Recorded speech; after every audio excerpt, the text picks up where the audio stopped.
Hey guys, it's Dan. Welcome back. Right on the heels of our Wargames Atlantic review of their fantasy lizardmen, I thought, what the heck, let's jump in and do another review, this time of their Einherjar from their Deathfields range. This is another old kit. I think this is among the first, this might even be the first sci-fi kit they put out, but it's certainly among the first that they put out. So we're still talking about a several-year-old kit here at the end of 2024.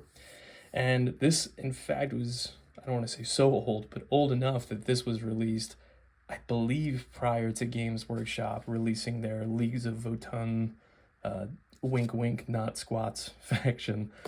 So this was kind of squats, post squats, but pre Games Workshop revamping squats, if that makes sense. So yeah, what we have here are Space Dwarves. This is another kit where it's 24 models. Again, this is for their Deathfields range. So this is the first one we're reviewing that is sci-fi based. But 24 models in this kit. There's 3 models on the sprue, so you're going to get 8 identical sprues. If I didn't mention it already, this is another one where I got 1 sprue because I know that this kit is one that doesn't come with any like accessory or command sprues. So this would be a good way to get a review up without you guys missing anything from not having the full box. So yeah, $35 MSRP. This is, again, for 24 models. So again, comparing it directly to the Lizardman kit that we just saw, this is about the same number of models and the same price point. But you can see, at least I feel right away, this is a much more full sprue. So I'm very happy to report that this actually reminds me more of their Halfling set. Now that one came with 5 bodies, but a equally packed looking sprue. And this one, maybe we can see just from a quick overview here, has a huge number of both arms and head options for the 3 poses that are up there at the top. So we'll do a brief overview shot here. I have some stats written down off on the side, and then we'll drill down into the details here, like we typically do. I typically mention this with Wargames Atlantic, but I don't think I brought it up with the Lizardman one, that they never have any issues with flash. Their production quality really is fantastic. And the Lizardman, for kind of my quibbles with it, was no different. That one had 0 flash, in this one here too. You can see, if I turn it sideways, like there would normally be flash along the sides of the bodies here. And there's like maybe a little bit there, but nothing that the side of an X-Acto knife wouldn't get rid of with no issue whatsoever. So yeah, fantastic from a production standpoint. Again, 3 bodies, so let's take a look at those here pretty closely. And they're similar looking. Again, kind of anatomically, you're already limited with dwarves, just simply because they're very squat, if you'll forgive the pun. So there's not a whole lot of like range of motion that you can achieve. So even with these 2 poses, for example, they look almost like inverted versions of the same pose. They are slightly different. I can tell just from the way that the knee is more bent on this one, but also that these are intended to be uniform, right? That they're wearing identical outfits. So all of that taken into consideration, I think that they've achieved some pretty dynamic looking poses here for Space Dwarves, and I really like the aesthetic that they've gone for here. That it's like kind of like Imperial Guard carapace armor is kind of what it reminds me of, kind of like dwarf Kazrakin, and that extends onto the back. You got some ammo pouches here. Again, the kind of flak armor look to it, I think, is very neat. So yeah, those are the bodies. Now there are a staggering, in my opinion, 13 heads that come in this set, and I'll kind of revolve around the sprue here. We'll go in a counterclockwise motion. So starting up here, you got a head up here. And some of them I would say are like distinctly futuristic, and some of them are more like a blend between fantasy and futuristic. So this one almost looks like a Norse helmet with some sci-fi gadgets on it. So that's like a dwarf fantasy 40K helmet, something in between. You've got a couple down here that are hats, which are neat additions. Another kind of like blend helmet there, something between a fantasy and 40K helmet. And then you've got, like, I think a proper sci-fi helmet here. 3 more of those. These ones all come with goggles, which is cool for anybody who is familiar with the old squats range. A couple more kind of like something between fantasy and sci-fi helmets. 1 more up here, and then 1 that has like a bionic implant for an eye, but no headgear. Oh, and then there's one more kind of fantasy future head there. So very cool there. There are 3 optional fur pieces that would just drop right over the shoulders on these guys. So I think excellent collection of heads and bits there. Great options for you from a modeling standpoint. In terms of weapons, they've got them all grouped up here toward the top. And there are 4 of these. I pointed wrong here. There's 2 on this side and 2 on this side of what I would call they're like kind of like battle rifles from Halo 2. That's kind of what it reminds me of anyway. But I like that bullpup design. So there's 2 of them. It looks like 2 are in firing poses, and then 2 of them are in more of like at ready poses. You've got one, what I believe is intended to be a shotgun right here. 1 grenade launcher. 1 flamer.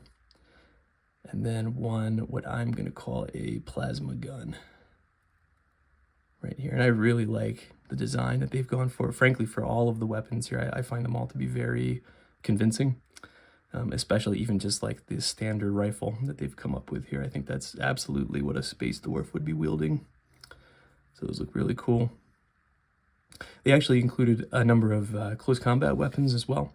So you've got these almost like modern survival style axes, hatchets, tomahawks. Again, I also am very convinced by that design, thinking that is something that a space dwarf would have. So you've got actually 2 of these, 1 left hand and 1 right hand, which means you could have 1 dwarf, kind of like a berserker dwarf with an axe in each hand, which is very cool. You've got 1 knife arm down here as well. So yeah, you could in theory have all 3 of these dwarves equipped with close combat weapons, if that's something that you wanted to do. But critically too, from a breakdown standpoint, again, there's 4 of these battle rifles, which means you've got 32 of those in the set. So you could have, of course, equipped the all 24 with different battle rifles. There's then 8 each of these specialty weapons. So shotguns, flamethrower, plasma gun. You could have a full third of the unit equipped with heavy weapons, which is, I think, excellent proposition. And then you got a good number of accessories here too. So I'll start up here that you've got a like mead horn, which is very cool. You got a couple more ammo pouches here. And again, remember that these bodies already have some ammo pouches on them. So yeah, you got a couple more ammo pouches that you can add. Over here, you've got a pistol in a holster.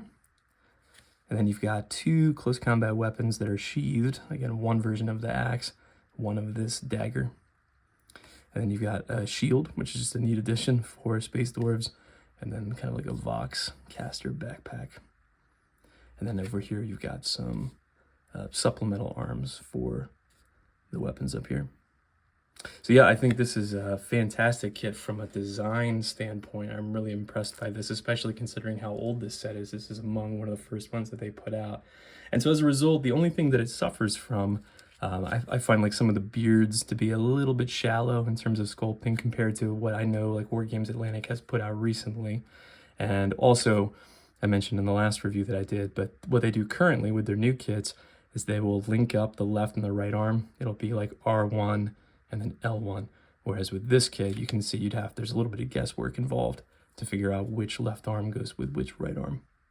Little things like that that I think they've learned over the years that helps to improve the overall quality of the kits. But again, from a design standpoint, I think this is very strong. And then from a value standpoint, in terms of the number of bits that you're getting for the price, I think this is an excellent kit. So let me put these together. I've got these 3 models. I'd like to put a few of them together and we can take a look at what the finished products look like. Okay, here we go. So I've built up 3 of the models here in slightly different weapon configurations. And what I want to say right away, for those curious in terms of scale, I don't have any 40K models that are like approximately the size of these guys, but what I do have is a Warhammer Fantasy Dwarf. And so you can see in terms of scale, they're about the same height. I would say that they are a little thinner, like Games Workshop Dwarves. This is the 6th edition Dwarf, and I think they've gotten even bigger since then. But they're a little thicker, the Games Workshop ones. And I personally prefer the Wargames Atlantic ones. I think the proportions they make much more sense anatomically. but that's just something to be aware of. But the height's about correct. And then the overall aesthetic, I keep talking about it, but I way prefer this to Games Workshop's Leagues of Votan. I think that this just makes way more sense in terms of what a Space Dwarf faction would actually look like. Something kind of between Space Marine and an Imperial Guard. And I think paying better homage to the original squats. See, we got a kind of berserker looking guy there, and just kind of a regular infantryman. So yeah, I really enjoyed putting these together. I think this is a super cool kit. Very impressive what they were able to achieve with a small sprue design. And maybe that's my only frustration with it, is that because they've kind of changed the way that they approach kits nowadays compared to 3-4 years ago, where instead of putting smaller sprues out like these, where you've got one sprue that's just jam-packed with bits like this, again comparing it to their like halfling kit, they put out kits with fewer but larger sprues, like we saw with their foot knights, for example. So I would love to have seen what their current design take would have been on the sprue, right? Maybe it would have been like 4 or 5 poses and things like enclosed helmets, maybe some backpacks and things. But for the value, for again the sheer number of bits that come on the sprue, it's hard to argue this is not the great kit from Wargames Atlantic. So I got a couple more reviews coming up in short order. That's why I'm putting them out as quickly as I can here, because I've got quite a bit to do yet. So stay tuned for all of that. I really appreciate you guys dropping by for another one here. And until next time, happy gaming.